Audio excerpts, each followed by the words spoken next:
बंगालमध्ये निवडणुकीत झालेल्या बिनविरोध निवडीवर भाजप कोर्टात गेली होती।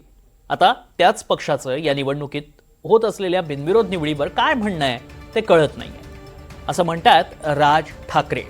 सत्तेचा अमरपट्टा घेऊन कुणीही आलेलं नाही, आज काँग्रेसनं हे केलं म्हणून आम्ही आलो असं तुम्ही बोलता, मात्र उद्या तुम्ही जाल तेव्हा तक्रार करू नका असंही राज ठाकरेंनी सुनावलं। मतचोरी पकडल्यानंतर त्यांनी आता उमेदवारांची पळवापळवी सुरू केली। साम दाम दंड भेद म्हणजे एवढे निगरगट्टा आणि कोडगे राज्यकर्ते यापूर्वी महाराष्ट्राला तरी लाभलेले नव्हते।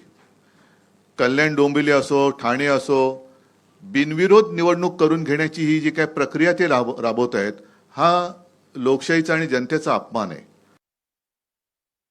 आणि की अशा प्रकारच्या बिनविरोध या स्थानिक स्वराज्य संस्थांच्या निवडणुकांमध्ये बिनविरोध असं पश्चिम बंगालमध्ये झालं होतं। त्या गोष्टींबद्दल कोर्टामध्ये म्हणजे सुप्रीम कोर्टामध्ये भारतीय जनता पक्ष गेला होता, कळलं का? आता त्या पक्षाचं आत्ताच्या या महाराष्ट्रातल्या गोष्टींबद्दलचं काय म्हणणं आहे हे एकदा तरी सांगावं।